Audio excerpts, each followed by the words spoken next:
ابھی میں دعوت خطاب دوں گا مجاہد ختم نبوت مناظر اسلام حضرت مولانا علامہ مفتی محمد رضوان صاحب کو کہ وہ تشریف لائے اور ہمارے عوام کے دلوں کو ختم نبوت کے مبارک عقیدے سے منور فرمائے۔ حضرت مفتی محمد رضوان صاحب۔ السلام علیکم ورحمۃ اللہ وبرکاتہ۔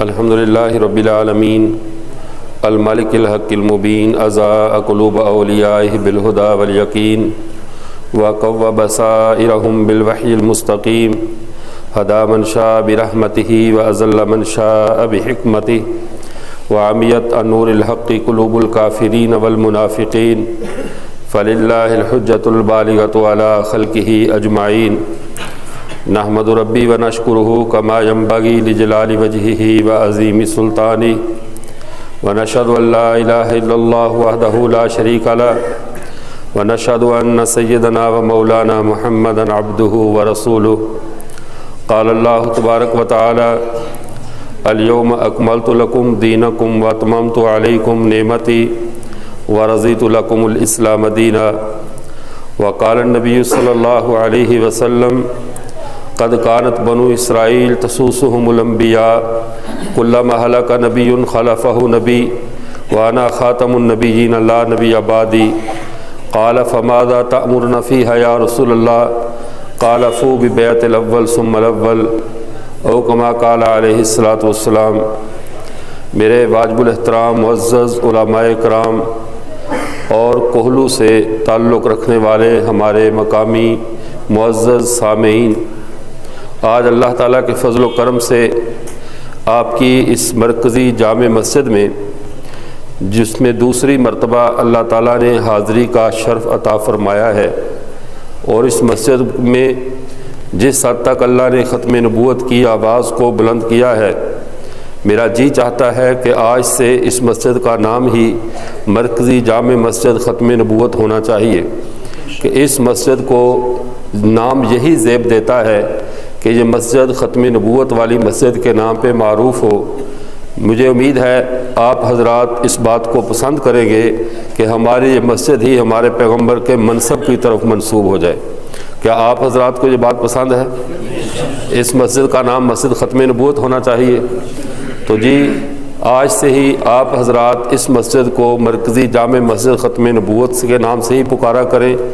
آگے مولانا قاری خلیل صاحب اور دیگر حضرات وہ کوشش کر کے اس کے قانونی تقاضے پورے کر لیں، وہ ان کی مرضی، لیکن آپ حضرات اس کو اسی نام سے پکاریں گے۔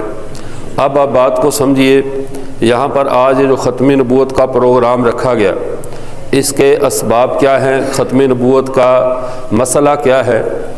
یہاں پہ ختم نبوت کا یہ کوئی نیا مسئلہ نہیں ہے۔ اگر میں یوں کہوں کہ اس پیارے پیغمبر صلی اللہ علیہ وسلم ہمارے نبی کے کائنات میں آنے سے پہلے، بلکہ یوں کہیے حضرت آدم علیہ السلام کے آنے کے بعد نبیوں کا سلسلہ بھی شروع کروانے سے پہلے پیغمبر صلی اللہ علیہ وسلم کی ختم نبوت کا معاملہ حل کیا گیا، پیغمبر صلی اللہ علیہ وسلم کی ختم نبوت کا مسئلہ بتایا گیا۔ اگر میں یہ بات کہوں تو یہ بھی تاریخ کے ساتھ ناانصافی ہوگی، بلکہ یہ ادھوری تاریخ ہوگی۔ حضرت آدم تو ابھی پیدا بھی نہیں ہوئے تھے جب سے اللہ نے ازل سے ہمارے پیغمبر کو آخری نبی طے فرما دیا تھا۔ کائنات کا نظام مارز وجود میں آنے سے پہلے اللہ کے نبی صلی اللہ علیہ وسلم سے جب حضرت ابو ہریرہ رضی اللہ تعالیٰ عنہ نے سوال کیا متی وجبت لک النبوۃ یا رسول اللہ، اے اللہ کے رسول آپ کو نبوت کب ملی؟ بقیہ نبیوں کی نبوتوں کا تو علم ہے کہ ایک کے بعد ایک آتے رہے، آپ کو نبوت کب ملی؟ فرمایا کنت نبیا والآدم بین الماء والطین، ابھی آدم کا تو میٹیریل بھی تیار نہیں ہوا تھا، مجھے اللہ نے نبی تب سے طے کر دیا تھا۔ آپ صلی اللہ علیہ وسلم کی نبوت کائنات کی تخلیق سے قبل سے ہے۔ آپ صلی اللہ علیہ وسلم کی ختم نبوت کا فیصلہ حضرت آدم کی تخلیق سے بھی قبل کا ہے، اور یہ فیصلہ ایسے نہیں بلکہ اس سے بھی ذرا تاریخ کو پیچھے لے کر جائیں۔ فرشتے بھی اس معاملے میں حیران تھے۔ مجھ سے پہلے حضرت مولانا عبدالستار صاحب دامت برکاتہم اس حوالے سے جو گفتگو فرما فرما رہے تھے کہ انی جاعل فی الارض خلیفہ قالوا اتجعل فیہا من یفسد فیہا ویسفک الدماء، تخلیق آدم کا واقعہ بیان کر رہے تھے۔ یہ تخلیق آدم ہی کا واقعہ نہیں ہے، یہ آدم کے صرف خلیفہ بنائے جانے ہی کی بات نہیں ہے، بلکہ یہ میرے پیغمبر کے خدائی خلافت کو سنبھالنے کا تذکرہ ہو رہا ہے۔ وہ کس طرح اللہ تعالیٰ نے حضرت آدم کے پیدا کرنے سے پہلے فرشتوں کے سامنے جب اپنے اس ارادے کا اظہار کیا۔ اللہ کے ارادے کی کوئی تاریخ نہیں ہوتی، اللہ کے ارادے کی کوئی ابتدا اور انتہا نہیں ہے۔ کب سے اللہ نے ارادہ کیا، خدا کی ذات لامحدود، اس کی تاریخ بھی لامحدود۔ اللہ نے فرمایا انی جاعل فی الارض خلیفہ، میں زمین پر اپنی خلافت کسی کو دینے لگا ہوں، میں کسی کو زمین پر اپنا خلیفہ بنانے لگا ہوں۔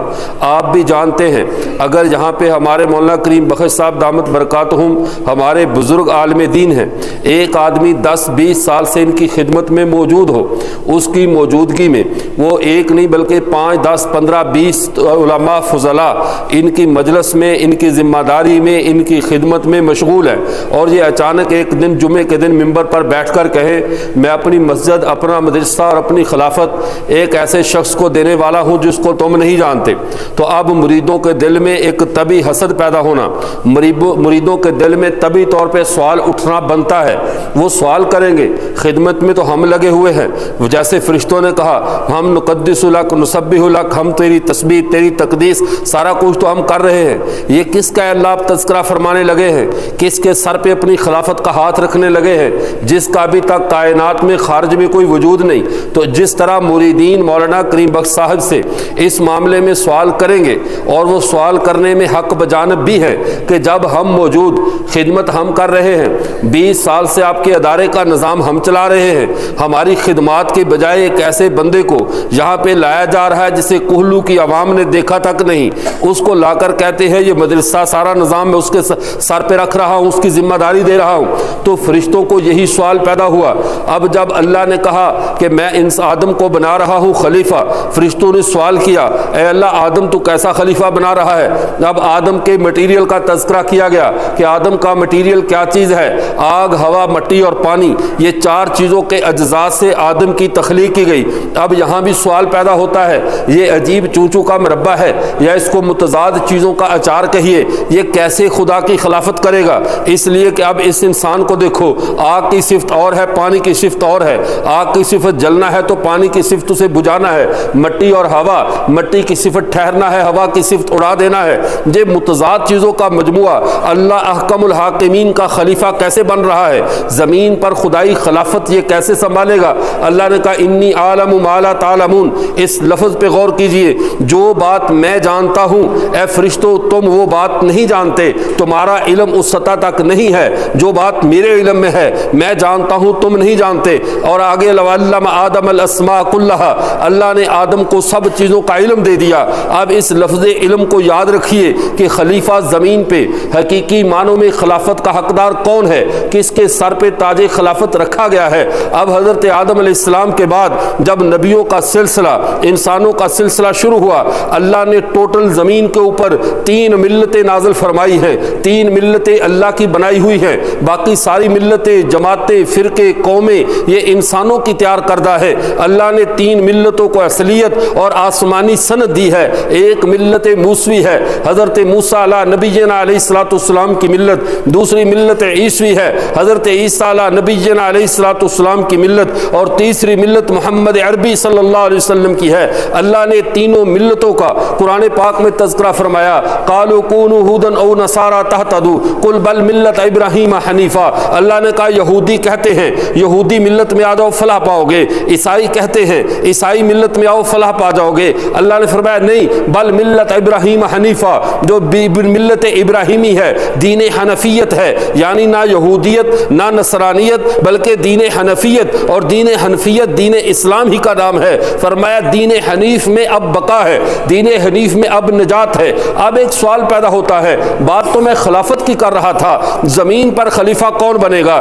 باقی ملتیں سب کی سب موجود ہے، باقی قومیں موجود ہیں، ملت خدا کا خلیفہ وہ بنے گا جو خدا کے نظام پہ چلے گا۔ اب تینوں ملتوں کے مزاج پر غور کیجئے، تینوں ملتوں کی طبیعتوں پہ غور کیجئے، تب سمجھ آئے گا کہ زمین پر خدا کی خلافت کا تاج کس کے سر پر ہے۔ رسول رسول اللہ صلی اللہ علیہ وسلم کی ملت سے پہلے حضرت عیسیٰ کی ملت ہے، اس سے پہلے حضرت موسیٰ کی ملت ہے۔ حضرت موسیٰ کی ملت کی ایک صفت ہے، وہ صفت آج بھی اگرچہ پائی جا رہی ہے بلکہ آج کل اسی صفت کا چرچا ہے۔ حضرت موسیٰ کی ملت کا کام کیا تھا؟ اللہ نے حکم نازل کیا کہ تم نے ہفتے والے دن جانوروں کو، مچھلیوں کا شکار نہیں کرنا، تو انہوں نے اللہ کے حکم کو تبدیل کر دیا۔ ہفتے والے دن مچھلیوں کو ایک تالاب میں جمع کیا، اتوار والے دن پکڑ لیا۔ اللہ نے ان کی پھر شکلوں کو تبدیل کر دیا، کونوا قردۃ الخاسئین، تم اب بندر بنو، خنزیر بنو، تمہاری شکلوں کو تبدیل کریں گے۔ چونکہ یہ اللہ کے حکموں کو تبدیل کرتے تھے، سزا میں اللہ نے ان پر وہی تبدیلی والا عذاب مسلط کر دیا۔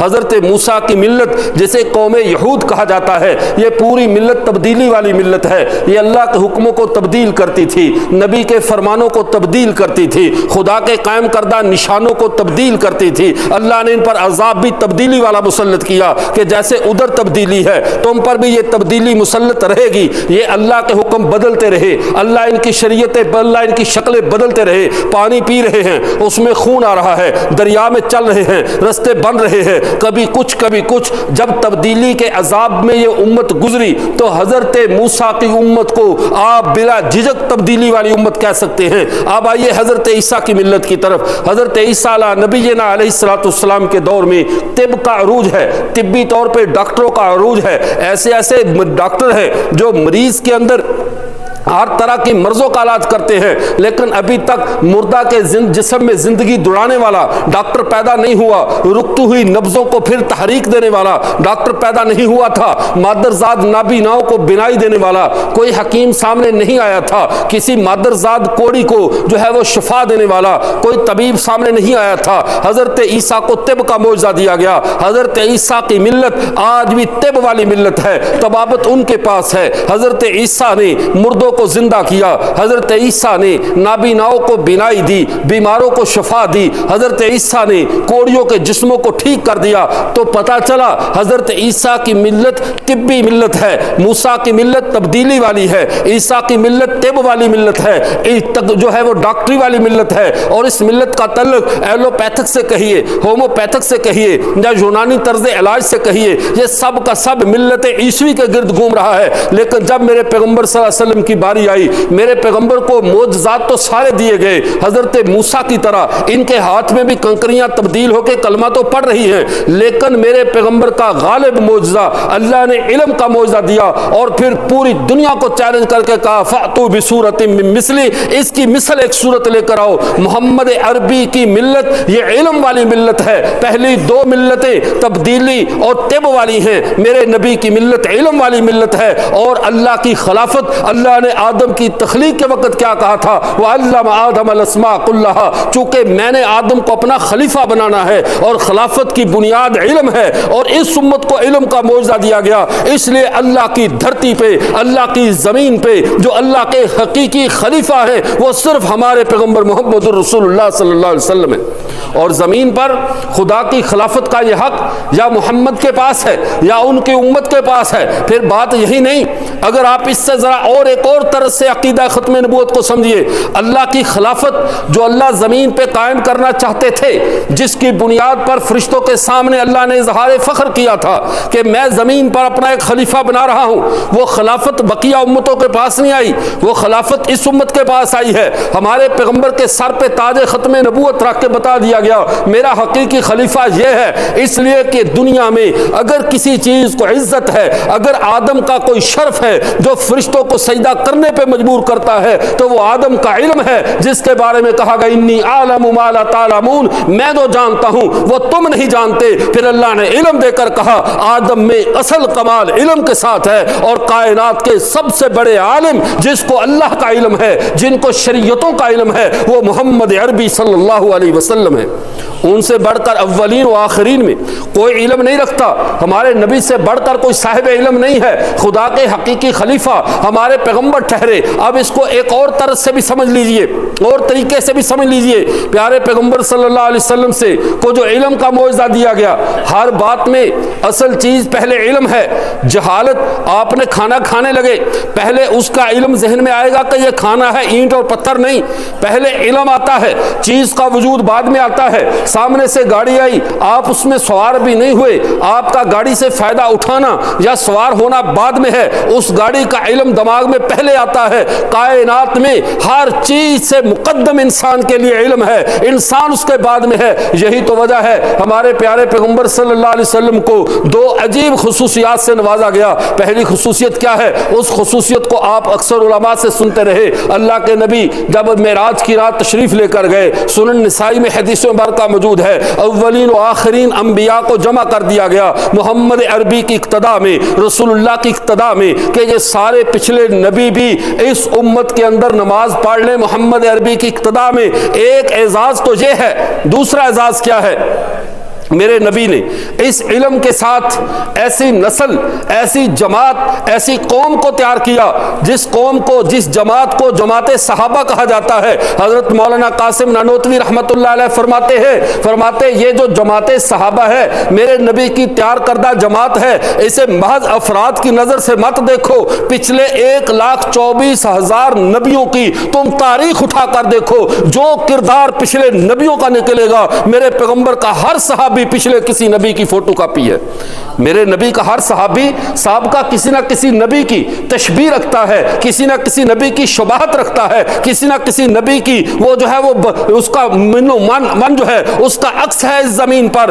جو ایک تیار کردہ جماعت اللہ کی تھی، اللہ کی تیار کردہ جماعت کو جماعت انبیاء کہا جاتا ہے، وہ بھی میرے پیغمبر کے پیچھے جمع ہے، اور ایک جماعت میرے پیغمبر نے تیار کی، اس پیغمبر کی تیار کردہ جماعت کو جماعت صحابہ کہا جاتا ہے۔ اور سانچہ ہاتھ دیے میں دیا گیا رسول اللہ کے، یہ سانچہ رسول اللہ کے ہاتھ میں ہے، یہ سانچہ وہی ہے جس سانچے سے پہلے انبیاء تیار ہوتے تھے، اس سانچے سے اب نبی تیار نہیں کرنے، اس سانچے سے نبیوں کے ہم شکل، نبیوں کے ہم معاملہ، نبیوں جیسا مزاج رکھنے والے افراد تیار کرنے ہیں۔ میرے پیغمبر زمین پر خدا کے خلیفہ ہیں، اللہ نے 1,24,000 نبیوں کا سانچہ رسول اللہ کو دیا، رسول اللہ نے اسی سانچے میں 1,24,000 صحابہ کو تیار کر کے بتا دیا یہ زمین پہ خدا کی خلافت ہے، خلافت کے متحمل یہ جماعت ہے جس جماعت کا قیامت کی صبح تک کوئی توڑ نہیں ہے۔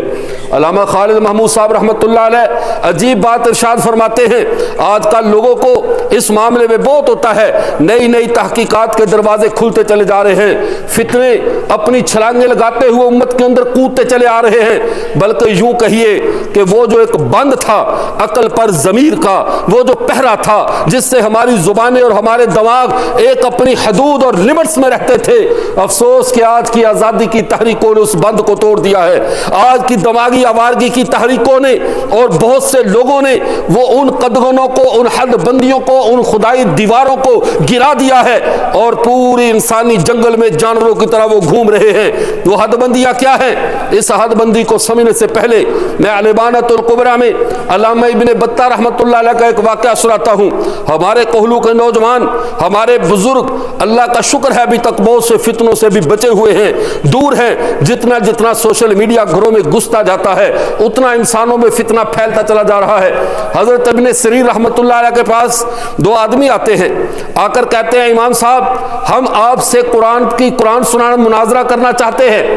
حضرت نے فرمایا تم اہل بدعت اہل الحاد ہو، اٹھو میری مجلس سے، میں تم سے بات نہیں کرنا چاہتا۔ انہوں نے کہا اچھا اگر بات نہیں کرنا چاہتے تو ہم سے چلو ایک حدیث مبارکہ پہ بات کر لو، یہ تو تمہارے نبی کی بات ہے، ہمارے نبی کی بات ہے، ہم بھی اسی نبی کو مانتے ہیں۔ فرمایا میری مجلس سے اٹھ جاؤ، میں کسی بے دین سے حدیث پر بھی بات نہیں کرتا۔ انہوں نے کہا اچھا حضرت چلو ایسا کیجئے، زیادہ بات نہیں، ہم سے چلو اللہ کا قرآن سن لیجئے، ہم تھوڑا سا قرآن سنا دیتے ہیں وہ تو سن لو۔ حضرت نے فرمایا فوراً میری مجلس سے نکل جاؤ، اگر ایک لمحہ بھی تم نے تاخیر کی تو میں اٹھ کر چلا جاؤں گا، میں تمہاری زبان سے اللہ کا قرآن بھی نہیں سننا چاہتا۔ ان کو مجلس سے نکال دیا۔ شاگردوں نے کہا امام صاحب آخر وجہ کیا ہے؟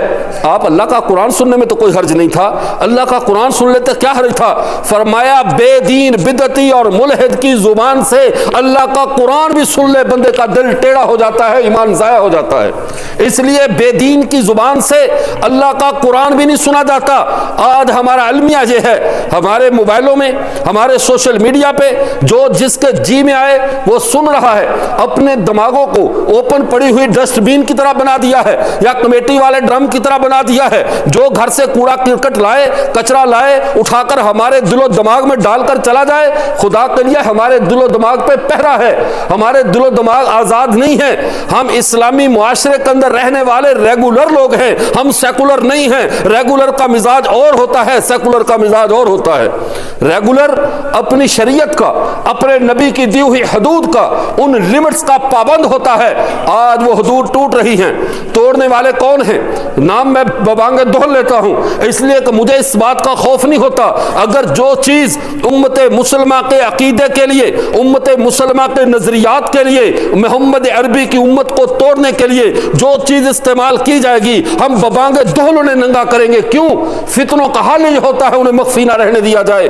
اگر آپ کی فریج میں کرنٹ آ رہا ہے تو اس کا کیا مطلب ہے کہ گھر والوں کو نہیں بتاؤ گے کہ خدا فوراً کہتے ہیں اس کے قریب مت جانا، اس میں کرنٹ لگنے کا اندیشہ ہے۔ جان بچانا اتنا اہم ہے، اگر کھمبے میں کرنٹ ہو، تاروں میں کرنٹ ہو، کسی لوہے کی چیز میں اوپر لکھ دیتے ہیں یہاں پر کرنٹ ہے، پول کمزور ہو اس کو اوپر لکھ دیتے ہیں متبادل راستہ اختیار کرو، یہ پل ٹوٹنے والا ہے۔ ابھی ٹوٹا نہیں، صرف ٹوٹنے والا ہو تو لوگوں کو بتاتے ہو بچ جاؤ بچ جاؤ۔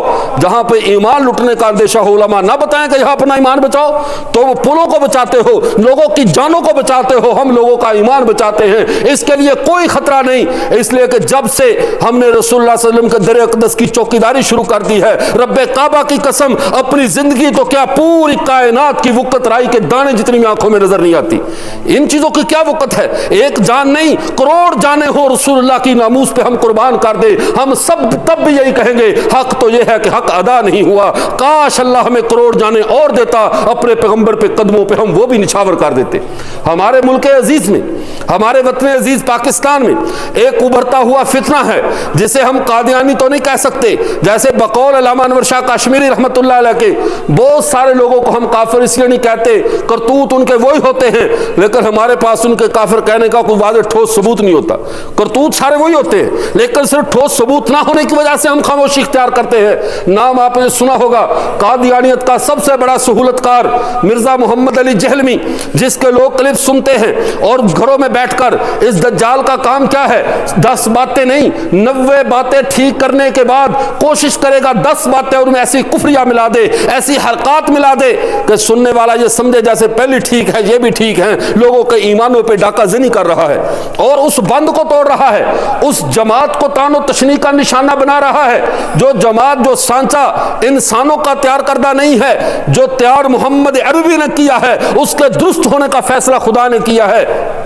اب اس جماعت پر اعتراض کرنا، اس کے افراد پہ اعتراض کرنا، در حقیقت یہ ان پہ اعتراض نہیں ہے، یہ بنانے والے پر اعتراض ہے یا جماعت کی تربیت کرنے والے محمد عربی پہ اعتراض ہے، اور کسی پہ اعتراض نہیں۔ تو میں عرض کر رہا تھا اب اس عقیدہ ختم نبوت نے اس امت کو یہ شرف بخشا ہے کہ دنیا کلوز ہونے سے پہلے پہلے ہمیں 1,24,000 انبیاء کی جھلک دکھائی گئی ہے، تاکہ نسل انسانی یہ نہ کہے ہم نے زمین پر خدا کے خلیفے اور سفیر نہیں دیکھے، اگر دیکھنے ہیں تو ہم نے انبیاء کو نہیں دیکھا، میرے نبی کے صحابہ کو دیکھ لو، ایک ایک صحابی کسی نہ کسی نبی کے اپنے اندر جھلک رکھتا ہے، چونکہ اب دنیا کو کلوز ہونا ہے، دنیا کو سمٹنا ہے۔ اس کی ایک مثال سمجھیے، حضرت نوح علیہ نبینا علیہ الصلوۃ والسلام، اور یہاں پہ ایک اور بات بھی ذہن میں رکھیے، یہاں پہ چونکہ عوام الناس بھی ہیں، میں صرف اشارہ کرتا ہوں علماء اس بات کو سمجھیں، ہر بات کا عوام الناس کے لیے سمجھنا ضروری بھی نہیں ہوتا۔ پانی لیں چھوٹا، اچھا لیں، وہ اس کے اندر مکس کر کے دے دیں پانی کے ساتھ، جی مکس کر کے دے دیں۔ تو آپ توجہ ادھر رکھیے، ہر بات کا میں اس لیے کہتا ہوں عوام کے لیے سمجھنا ضروری نہیں ہوتا کہ ساری باتیں آپ سمجھیں گے تو پھر ہم آئندہ سے کیا سمجھائیں گے آپ کو. آپ تھوڑی تھوڑی اتنی بات سمجھیں جتنی آپ کے لیے ضروری ہے. حضرت شاہ ولی اللہ محدث دہلوی رحمۃ اللہ علیہ نے جو اللہ کے 5 رسول ہیں جنہیں اولی العزم من الرسل کہا ہے، ان اولی العزم من الرسل کے بارے میں بتایا تمام نسل انسانی کا جو مزاج ہے وہ جا کر 313 میں اکٹھا ہو جاتا ہے، اور ان 313 رسولوں کا مزاج جا کر 5 ان نبیوں میں اکٹھا ہو جاتا ہے جنہیں اولی العزم من الرسل کہا جاتا ہے. اب وہ اولی العزم من الرسل وہ رسول وہ 5 رسول ہیں. تو میں عرض کر رہا تھا اب بات کو سمجھیے، 5 نبی اولی العزم من الرسل ہیں، ایک جن میں حضرت ابراہیم، حضرت نوح، حضرت موسیٰ، حضرت عیسیٰ اور حضرت محمد عربی صلی اللہ علیہ وسلم ہیں. یہ 5 مزاج ہیں تمام نسل انسانی کے. ایک مزاج کا نام تراکم ہے، ایک کا مزاج کا نام قربیت ہے، ایک کا نام صلابت ہے، ایک کا نام اسبوغ لہو ہے، ایک مزاج کا نام امیت ہے، قرابت جس کو کہتے ہیں. اب اس تراکم کا مطلب ہے انذار، تراکم کا مطلب ہے اللہ کے معاملے میں جلال رکھنا، اللہ کے معاملے میں فل غصے اور شدت کا اظہار کرنا، کسی کے لیے نرمی نہ کرنا، اسے تراکم کہا جاتا ہے. اور یہ صرف حضرت نوح علیہ السلام میں تھی کہ ان کو اللہ کی خاطر اتنا غصہ آیا، کہا اس پوری رب لا تذر علی الارض من الکافرین دیارا، اللہ ایک کا گھر بھی مت چھوڑ، انہوں نے تیرے ساتھ نافرمانی کی ہے، یہ اس زمین پہ نہیں رہ سکتے. اگر یہ صفت محمد عربی کے ان خلفائے راشدین میں دیکھنی ہو تو حضرت عمر میں دیکھ لو. کہتے اللہ کے رسول ان کافروں کو زندہ مت چھوڑو، انہیں ذرا ہمارے حوالے کرو تاکہ اللہ اور اللہ کا رسول یہ بات جان لے ہم اللہ اور اللہ کے رسول کے معاملے میں کسی رشتے کی پرواہ نہیں کرتے. وہ صفت ادھر بھی آئی. صفت قربیت کیا ہے؟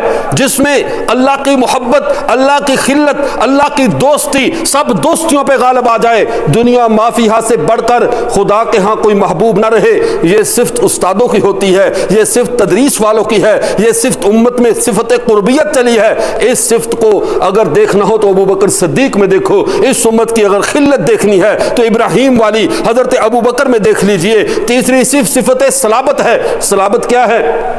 راہ راست پہ رہنا، درستگی پہ رہنا.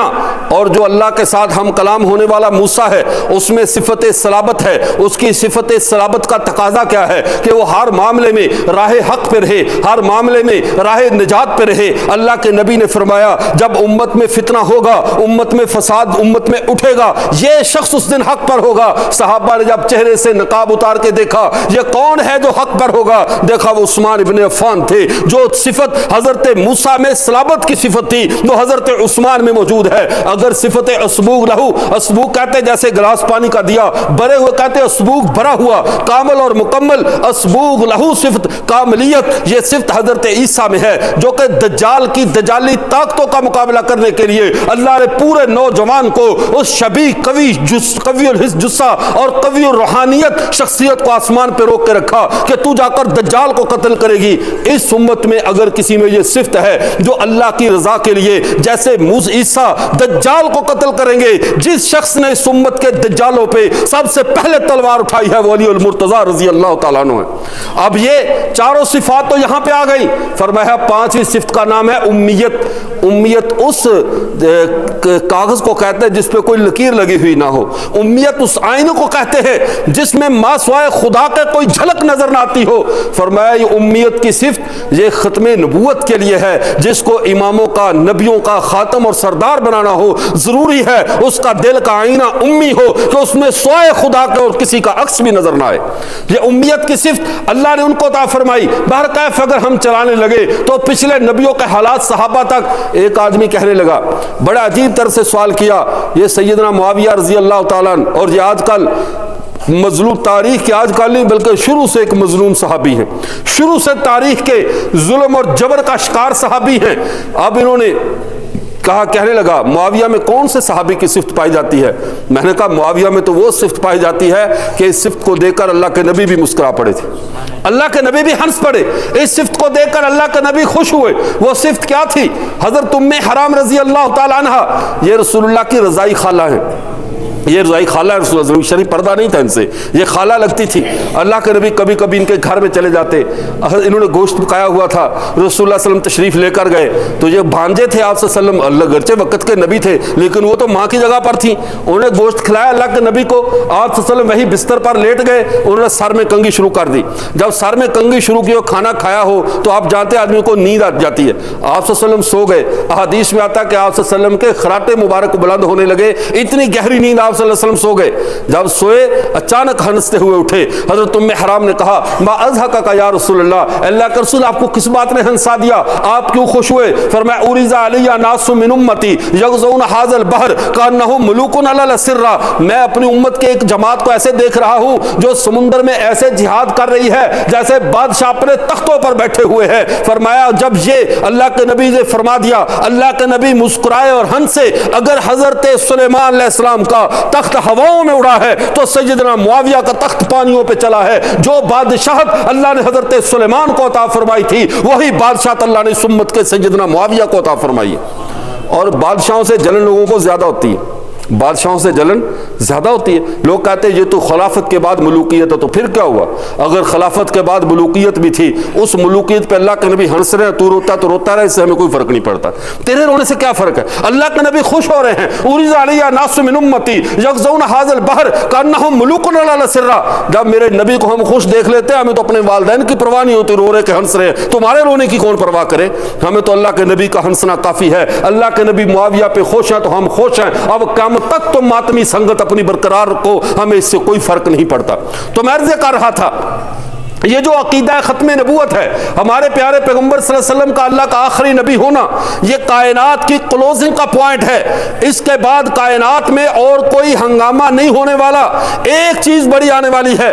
جیسے نبی کے آنے پہ زمین حرکت کرتی ہے، حرکت سے مراد زلزلہ نہیں، لوگوں کی تبدیلی ہے، لوگ فکر مند ہوتے ہیں، نبی آ گیا ہے، ہم اس کی پیروی میں جائیں۔ لیکن اب سنو، ختم نبوت کی وجہ سے اب قیامت کی صبح تک ہمیں کوئی ایسا آنے والا نہیں ہے جو ہمیں اس بات پہ روحانی نفسیاتی طور پہ بلیک میل کر سکے کہ مجھے مانو ورنہ اللہ کا عذاب آئے گا۔ ہمارے پیغمبر نے صبح قیامت تک ہمیں نجات کی ضمانت دے دی ہے کہ تم نے مجھے ماننا ہے، میرے بعد کسی کو نہیں ماننا، میرے بعد تم نے کسی پر ایمان نہیں لانا، میں اللہ کا آخری رسول ہوں، انا والساعۃ کہاتین، میرے بعد اگر کوئی چیز آنے والی ہے تو قیامت ہے، اور قیامت تک بھی میرے نبی کی نبوت نہیں ہے۔ یہ بات سمجھ لو، میرے نبی کی نبوت قیامت تک نہیں ہے، قیامت میرے نبی کی نبوت کے دور میں آ رہی ہے۔ قیامت آنے سے یہ زمین کا نظام، آسمان کا نظام یہ ختم ہو جائے گا، لیکن میرے پیغمبر کی نبوت کا جھنڈا نہیں لہرانے سے رکے گا، پیغمبر کا دور نبوت ختم نہیں ہوگا۔ یہ دور نبوت کی ایک گھڑی ہے، جیسے ابھی میں 3 دن کے دورے پہ کوہلو میں آیا، آج کا یہ بیان، یہ جمعرات، آج جمعرات کا یہ بیان یہ میرے سفر کا ایک حصہ ہے، سفر کا اختتام نہیں۔ سفر کا اختتام، اس معاملے میں آنے جانے والے اس ہمارے دورے کا اختتام وہ کل مرکزی وہ تبلیغی مرکز کے جمعے پہ اختتام ہوگا۔ اب اس کو کوئی یہ کہے مولانا صاحب آئے اور انہوں نے اپنے آخری خطاب یہاں پر فرمایا تو یہ بات غلط ہے۔ یہ میری شیڈول کی لسٹ میں یہ ایک واقعہ ہے کہ میں اس مسجد میں آج کھڑا ہوں، لیکن یہ آخری بات نہیں ہے۔ اللہ نے زندگی دی، پھر بھی آنا جانا رہے گا، لیکن اس سفر کا یہ ایک حصہ ہے۔ اسی طرح قیامت ہمارے نبی کے دور نبوت کا ایک واقعہ ہے، دور نبوت کا ایک دور نبوت کا اختتام نہیں ہے۔ ختم نبوت کا مطلب یہ ہے کہ قیامت آ کر آسمان کو تو گرا دے، میرے نبی کے منصب کو ہاتھ نہ لگائے۔ قیامت آئے، پہاڑ ٹوٹ کر ہواؤں میں اڑتے پھرے، زلزلے زمین پہ آ جائیں، سمندر ابل جائیں، سب کچھ تباہ و برباد بھی ہو جائے، تب بھی محمد عربی صلی اللہ علیہ وسلم کا دور نبوت ختم ہونے والا نہیں ہے۔ اس کا معنی ہے ختم نبوت کا۔ اور یہ کیسے ختم نبوت ختم ہونے والا نہیں ہے؟ حضرت نماز کا کیا ٹائم ہے یہ بتا؟ 1 بجے، بس میں ختم کر رہا ہوں۔ اب بات کو سمجھ لیجئے، اب یہ دور کیسے ختم ہونے والا نہیں ہے۔ میرے پیارے پیغمبر صلی اللہ علیہ وسلم نے قیامت کے بعد کے بارے میں بتایا۔ قیامت کے دن جب سب لوگ آئیں گے اللہ کے دربار میں، پچھلے نبی بھی، اولین و آخرین بھی، سابقین و لاحقین بھی، سب کے سب جب جمع ہو جائیں گے، اس وقت اللہ تعالیٰ کیا فرمائیں گے؟ اس وقت اللہ غصے اور جلال میں ہوں گے۔ رسول اللہ صلی اللہ علیہ وسلم نے فرمایا، مسند احمد بن حنبل میں حدیث مبارکہ موجود ہے، فرمایا نسل انسانی کا قافلہ چلتا چلتا سارے نبیوں کے پاس جائے گا کہ آپ جائیے اللہ کے سامنے بات کیجئے اور کر کے ہماری نجات کروائیے، ہمیں کچھ بچائیے، ہمارا حساب کتاب تو شروع ہو جائے۔ اس وقت سارے نبی جواب دے دیں گے، سارے نبی کہہ دیں گے یہ ہمارے بس کا روگ نہیں ہے، ہم یہ کام نہیں کر سکتے، جاؤ تم فلاں کے پاس، فلاں کے پاس، فلاں کے پاس۔ حتیٰ کہ جب انسان چلتے چلتے حضرت عیسیٰ علیہ نبی علیہ السلام کے پاس پہنچیں گے، اس وقت حضرت عیسیٰ انہیں کیا کہیں گے؟ کہیں گے اذهبوا الى محمد، تم جاؤ محمد عربی صلی اللہ علیہ وسلم کے پاس، فإنه قد حضر اليوم، آج کے دن کے حاضر ڈیوٹی نبی قیامت والے دن وہ محمد الرسول اللہ ہے، ہم سب کی ڈیوٹیاں ختم ہو چکی ہیں، آج حاضر ڈیوٹی وہ ہے۔ میں آپ سے ایک بات پوچھتا ہوں، ہمارے علاقے میں کوئی بھی کام ہو تو حاضر ڈیوٹی افسروں کے پاس بندہ جاتا ہے یا ریٹائرڈ افسروں کے پاس جاتا ہے؟ بتلاؤ بھائی، اور بات آپ کو سمجھ آ رہی ہے یا نہیں؟ ہمارے علاقے میں ایک مثال مشہور ہے، آپ کا تو مجھے پتہ نہیں، یہاں پہ سمجھاتا سناتا ہوں، اگر سمجھ آ گئی تو ٹھیک، نہ سمجھ آئی تو علماء بلوچی میں کوئی اور ترجمہ کر کے سمجھا دیں گے، ٹھیک ہے؟ اب ہمارے علاقے میں جو پٹواری ہوتا ہے نا، جو زمین کی تقسیم کرتا ہے، آپ کے بھی ادھر ہوتے ہیں وہ، تو پھر تو بات آسانی سے آپ سمجھ جائیں گے۔ وہ پٹواری کے ساتھ کسی آدمی کو کچھ کام تھا، کام گیا تو اس نے سوچا کہ دیہاتوں میں چونکہ افسر یہ پٹواری ہوتے ہیں، اس نے کہا چلے کچھ بٹیرے پکڑتے ہیں، اس کو لے جا کر پیش کریں گے، وہ بٹیرے کھا لے گا، ساتھ میرا کچھ کام ہے وہ بھی کر دے گا۔ اس نے جب جا کر جی ٹھیک، اب اس نے جب جا کر یہ دیکھی صورتحال، بٹیرے پکڑے اور پٹواری صاحب کے دروازے پہ دستک دے کر کہنے لگا، پٹواری صاحب کیا آپ بٹیرے کھا لیتے ہیں؟ اس نے کہا وہ تو یہی کہے گا میں کھا لیتا ہوں، میں کہوں گا یہ بٹیرے لے لو اور میرا فلاں چھوٹا سا کام ہے وہ بھی کر دو۔ اب اس نے کیا کیا، جب آواز دی پٹواری صاحب بٹیرے کھا لیتے ہو، اتنی دیر میں پیچھے سے ایک آدمی گزر رہا تھا، اس نے کان میں کہا او بھائی یہ پٹواری کا تبادلہ ہو گیا ہے، اس کی ڈیوٹی ختم ہو گئی ہے، اس کی ابھی نیا پٹواری آ رہا ہے، اس کی ڈیوٹی ختم ہے۔ اب اس نے پٹواری سے اندر آواز دی، کہنے لگا جی جی کھا لیتے ہیں۔ اس نے اپنا ارادہ فوراً تبدیل کر دیا، چونکہ نسل انسانی کا مزاج یہ ہے، حاضر ڈیوٹی سے رابطہ رکھتے ہیں، ریٹائر کو کون پوچھتا ہے۔ جب اس نے کہا ہاں جی کھا لیتے ہیں، کہہ رہا گھر میں بیٹھے کیا کرتے ہو، جاؤ پھر پکڑا کرو اور کھایا کرو، ادھر کیا بیٹھے کر رہے ہو؟ ساتھ ہی بات بدل دی، کہا جاؤ پکڑو اور کھاؤ، گھر میں بیٹھے کیا کرتے ہو؟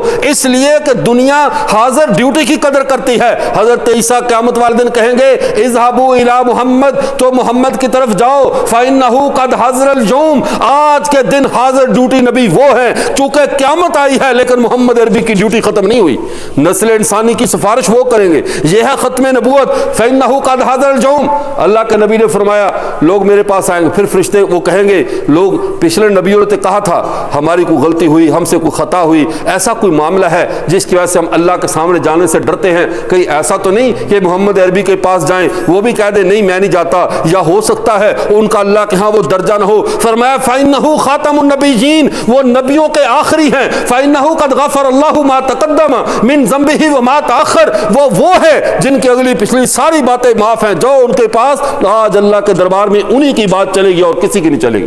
پھر آپ لوگ تبلیغی جماعت کے اجتماع پہ جاتے ہیں، کوہنوں والے ایک طریقہ کار اختیار کرتے ہیں، مثال دیتا ہوں، کوئٹہ والے ہر علاقے والے وہ کیا کرتے ہیں، ایک جھنڈا لے لیتے ہیں جمعیت علماء اسلام کا، کسی اور جماعت کا کوئی اور رنگ کا جھنڈا، کہتے سارے اپنے علاقے والوں کو میرے جھنڈے کو دے کر پیچھے پیچھے آتے رہو، مجمع میں گم نہیں ہوگے۔ ایسے ہوتا یا نہیں ہوتا؟ اب وہ اپنا جھنڈا یا اپنے بساوقات بعض زیادہ رنگین مزاج ہوتے ہیں، وہ سارے لوٹے اکٹھے کر کے اوپر نیچے جوڑ کر ہاتھ میں سے پکڑ لیتے ہیں کہ اس کے پیچھے پیچھے چلتے آنا، تو تم کبھی خراب نہیں ہوگے، مجمع میں گم نہیں ہوگے۔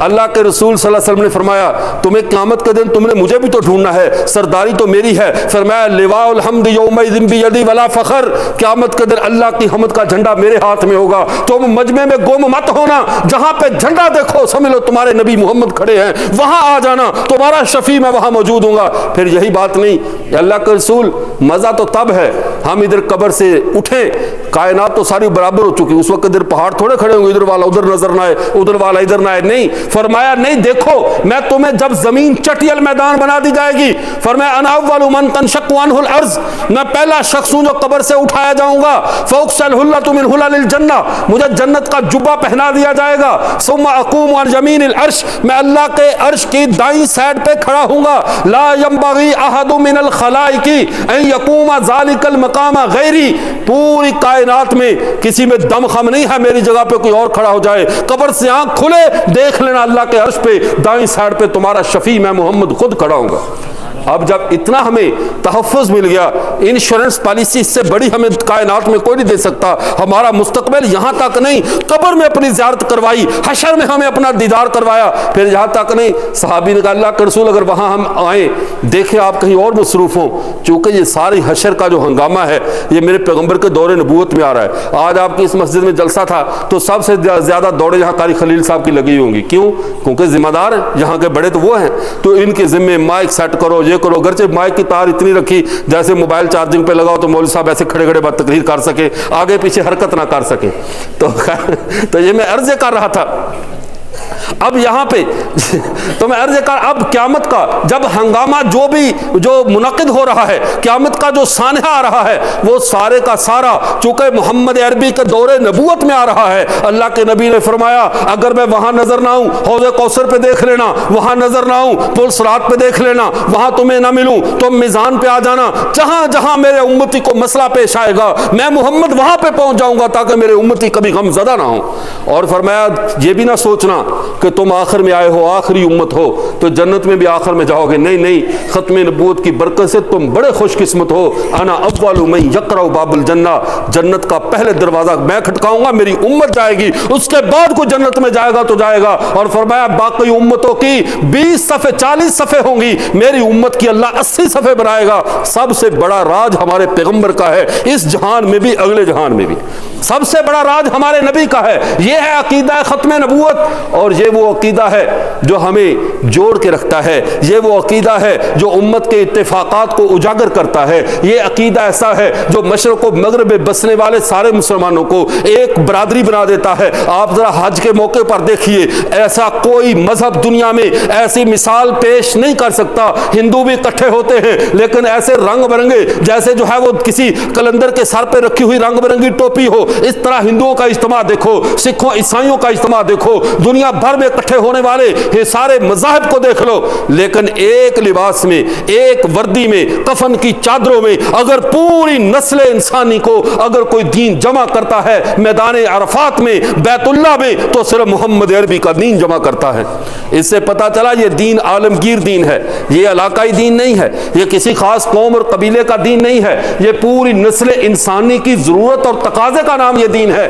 لیکن اب میں ایک سوال اور پیدا ہوتا ہے، چونکہ ہمارے مد مقابل میں مختصر وقت میں یہ بات عرض کرتا ہوں، آپ کے وقت کا بھی لحاظ کرتے ہوئے، ہمارے مد مقابل یہ کہتا ہے کہ قادیانیت جو قادیانیوں کا فتنہ ہے اس کی کیا ہسٹری ہے؟ یہ صرف ہمارے پیارے پیغمبر صلی اللہ علیہ وسلم کے حاسدین کا لشکر ہے، یہ میرے پیغمبر سے حسد کرنے والے لوگ ہیں، ان کو یہ منصب میرے نبی کے لیے اچھا نہیں لگتا، یہ کہتے نہیں یہ منصب اٹھا کر مرزا غلام احمد قادیانی کو دیا جائے، آخری نبی مرزا محمد عربی نہیں مرزا غلام احمد قادیانی کو مانا جائے۔ اب آپ بتلاؤ ہم اتنے شفیع نبی کو، اتنے پیارے نبی کو جس نے قبر میں، حشر میں، پل صراط پہ، میزان میں ہر جگہ ہماری دستگیری کرنی ہے، ہم اس کا دامن چھوڑ کر ایک ایسے کذاب اور دجال کے ساتھ وابستہ ہو جائیں جو اپنی جان بچانے کے لیے قدم قدم پہ اپنا موقف تبدیل کر دیا کرتا تھا۔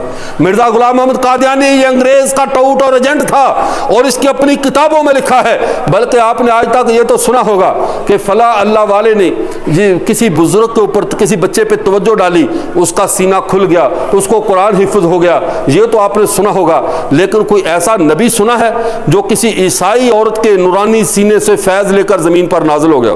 کبھی سنا ہے آپ نے؟ مرزا غلام احمد قادیانی کہتا ہے میں آسمان کا نور ہوں، اور ملکہ وکٹوریا برطانوی وزیر اعظم اس دور کی کہتا ہے یہ زمین کا نور ہے، کہتا ہے زمین کے نور نے اپنی تجلی دکھائی اور کشش پیدا کی اور مجھے آسمان کے نور کو آسمانوں سے زمین پر کھینچ لیا، کہہ رہا مجھے زمین پر لا کر مقام نبوت دینے والا نور ملکہ وکٹوریا کا ہے۔ جس کم بخت کو نبوت ایک عیسائی عورت کے سینے سے مل رہی ہو، یہاں نبوت ہی نہیں مل رہی، یہاں پر اسے کوئی اور غذا بھی مل رہی ہے، یہ انہی کا راتب خور ہے، انہی کا راتب خور ہے۔ کوئی نبی کسی انسان کی ڈیمانڈ پہ زمین پہ نہیں آیا کرتا، کوئی نبی کسی انسان کی توجہ سے زمین پہ نہیں آتا۔ آج کا قادیانیوں کا نیا دجل شروع کیا ہے، پوری دنیا کے اندر یہ اپنے مراکز بناتے ہیں۔ یہود و نصارہ یورپ والوں کے پاس جاتے ہیں، کہتے ہیں ہم نے یورپ میں بڑا کام کیا۔ گزشتہ دنوں ایک قادیانی کہنے لگا اگر تم یہ سمجھتے ہو ہم قادیانیوں کو تم نے پاکستان سے مار بھگایا ہے، اور بلکہ پاکستان کے لوگ کتنے حساس ہیں ختم نبوت کے مسئلے پہ، تمہارے کولو کے 8 دیہاتی سے ان پڑھ اور سادہ سے لوگوں کو غلطی سے دانستہ یا نادانستہ یا جان بوجھ کر کسی نے قادیانی لکھا، سب کی طبیعت رگے اضطراب پھڑک اٹھی یا نہیں پھڑک اٹھی؟ کسی کے باپ کا نام غلط لکھا جائے کوئی اتنی ٹینشن نہیں لیتا، سارے علماء جلوس کے لیے نہیں نکلتے، لیکن اگر تم میں سے اس مجمع میں کسی کو کہا جائے یہ غدار وطن ہے، اس کا خون کھول اٹھے گا، مجھے وطن کا غدار کیوں کہا گیا؟ اور جن 8 لوگوں کے ناموں کے ساتھ محمد عربی کا غدار لکھ دیا گیا، پھر یہ لوگ چپ کیسے بیٹھتے؟ پھر کیسے امن ہوتا؟ اور میں کوہلو کی انتظامیہ، جہاں کے ڈی سی اور جہاں کے تمام ذمہ داران کا اس بات پر میں ان کی دانش مندی کو داد دیتا ہوں، ان کا شکریہ ادا کرتا ہوں، ان علماء کے ساتھ مل کر اس مسئلے کو حل کیا۔ ورنہ یہ بات ذہن میں رکھو کہ عزت ما زنام مصطفیٰ است، ہماری عزت، ہماری آبرو، ہمارا سب کچھ ہمارے نبی کے نام پر ہے۔ جب بات ہمارے پیغمبر پہ آ جاتی ہے پھر رب کعبہ کی قسم یہ ملک کیا ہمیں اپنی جانوں کی پرواہ نہیں ہوتی، پھر کسی چیز کی پرواہ نہیں رہے گی۔ آپ کی انتظامیہ نے عقل مندی کا فیصلہ کیا، خدا کرے آپ کے باقی علاقوں میں بھی عقل مندی کی فضا قائم ہو جائے اور بلوچستان کو پسماندہ، غریب اور ان پڑھ سمجھ کر کوئی ان کے عقیدے کو تبدیل نہ کرے، ان کو دوسری ملت میں شمار نہ کرے۔ ہوش کے ناخن لے یہاں کے چیف الیکشن کمیشن بھی اور سب کے سب۔ اگر یہ معاملہ بگڑا تو یاد رکھیے دنیا میں ہمیں کچھ ملے نہ ملے لیکن ہم اپنے نبی کا دامن چھوڑنے والے نہیں ہیں۔ ہم اپنا شمار پیغمبر کے باغیوں کی جماعت میں نہیں کرواتے۔ اب اس نے کہا تم نے ہمیں پاکستان سے نکال دیا، پورے یورپ میں تو قادیانی پھیل رہی ہے، اصل وجہ اور ہے، جنس کی طرف میلان کرتی ہے، جو جنس ہو وہ اپنی جنس کی طرف بڑھتی ہے۔ کوئی سگریٹ پینے والا مولا کریم بخش صاحب کے پاس تھوڑی دیر جا کر بیٹھے گا چلو حضرت کے ساتھ مل کر 2 سوٹے لگا لیں، تو ایسا سوچے گا؟ کبھی اس کے دل و دماغ میں بھی یہ بات نہیں آئے گی، بلکہ اگر سگریٹ پی ہوگی اور اچانک حضرت کا سامنا ہوگا، سگریٹ فوراً زمین پر پھینک کر وہ کلی کرے گا کہ سامنے آنے والا آدمی اس مزاج کا رہی ہے، میں اس مزاج کی رعایت کروں۔ شرابی نشئی چرسی ہمیشہ شرابیوں نشئیوں اور چرسیوں کی طرف جاتے ہیں۔ تو آپ بات کو سمجھیں یورپ کا مزاج کیسا ہے، یورپ کا مزاج سمجھو پہلے۔ قادیانیت کو وہاں پہ پناہ کیوں ملی ہوئی ہے، مسلمان ملکوں میں پناہ کیوں نہیں ملتی؟ یورپ کا مزاج زانی اور بد کردار کا مزاج ہے، یورپ میں فحاشی اپنے نقطہ عروج پہ ہے۔ ان کو نبی بھی ایسا چاہیے جس کے بارے میں خود اس کے امتی کہیں اللہ کے ولی زنا کر لیتے ہیں، مرزا قادر نے 5-6 بار کر لیا تو کیا ہوا؟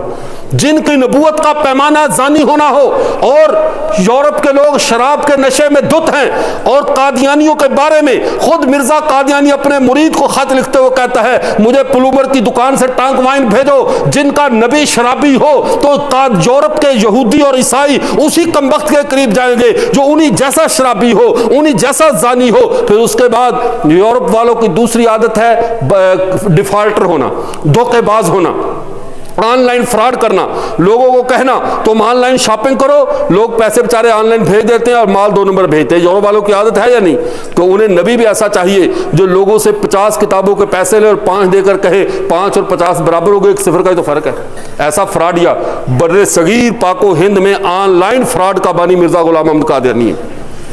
ان کو نبی بھی ویسا چاہیے جو مالی معاملات میں فراڈیا ہو، ان کو نبی ایسا چاہیے تھا جو ایک بد کردار ہو، جس کے عورتوں سے نجائز تعلقات ہو، جو شراب پیتا ہو، جو باجماعت نماز نہ پڑھتا ہو، جس کے ہاتھ پردے کے نام کے کوئی غیرت والا کام اس کے قریب سے نہ گزرے، انتہا درجے کا بے ضمیر ہو، جو سوروں کا بنا ہوا، سور کے گوشت کا بنا ہوا پنیر کھا لینے میں کوئی حرج نہ سمجھتا ہو، جو افیون کھانے کو جو اپنی طب کے لیے ضروری سمجھتا ہو۔ یورپ چونکہ جس اخلاقی پستی سے گزر رہا ہے، یورپ جس اخلاقی زوال سے گزر رہا ہے، یورپ کا شرابی، زانی اور بد کردار معاشرہ ایسا ہی مسئلے چاہتا ہے جو ان سے ہاتھ سے شراب کی بوتل نہ لے، ان کو زنا سے نہ روکے، ان کو بدکاری سے نہ روکے، بلکہ ان کو انہی جیسا نبی پیش کر کے ان کو جنت کی ضمانت دے دے۔ تو یورپ والوں کو تو یہ اچھے لگیں گے، جیسے وہ ویسی وہ، جیسے پنجابی کہتے گو نہیں ملی گو، جے جیو تو جیو، گو نے زب جس کو کہتے گو، وہ جیسی گو، اگر گوہوں کی آپس میں ملاقات ہو تو ایک جیسی ہوتی ہیں، بھینسیں آپس آپس میں ملے تو ایک جیسی ہیں.